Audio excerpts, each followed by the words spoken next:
What Realm does is they help send us clients that are interested in doing ADUs, that need help with the design, with the construction.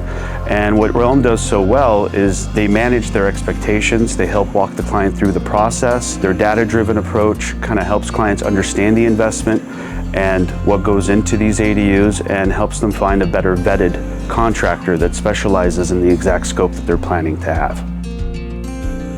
My name is Freddie Zamani, and I'm a founder and partner at EcoSmart Builders. We're a design and build ADU company. Multi-generational housing is one of the main reasons why people do ADUs. That's what we're coming across more often. ADU stands for accessory dwelling unit. It's like having a fully functional home on the same lot as your primary residence. So ADUs come fully equipped with kitchen, bedroom, bathroom, their own address, own separate electric meter. So they're a great way to utilize space in your yard for accommodating family or rental property, whatever life stage you're at. Whether you're a person that's close to retiring and looking to age in place, we have some clients that would build an ADU so that they can retire in the ADU while they can rent their main home. Of course, you have clients that look at it from more of an investment standpoint, so they use it for short-term or long-term rentals. And of course, you have, similar to this case, where you want to house your kids or your parents.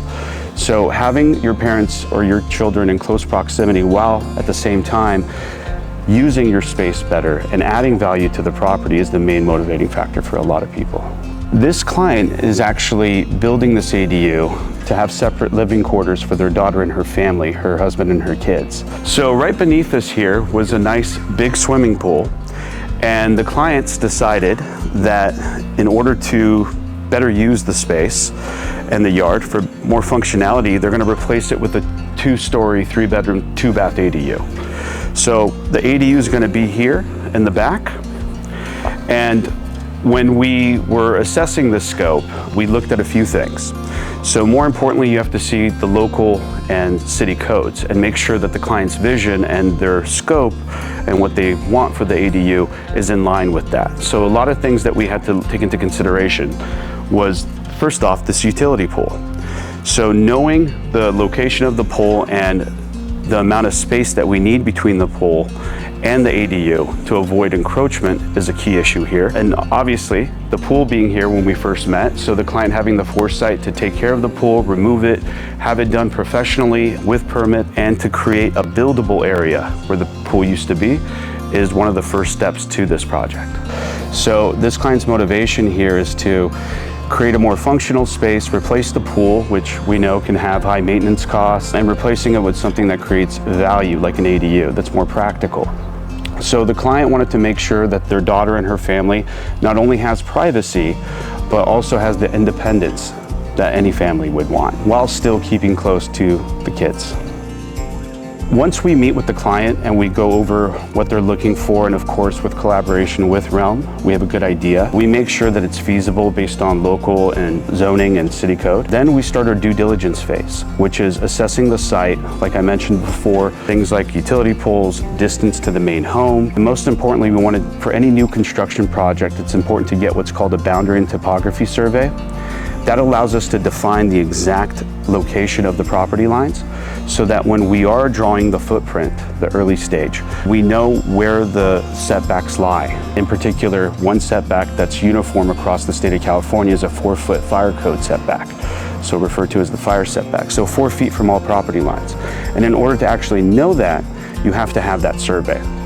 So that's the first step. So we took care of that.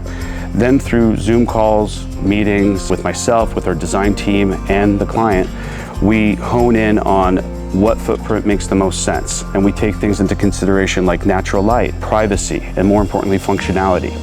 So in this case, the homeowner wanted to have a space that allows all members of the family to have their own room.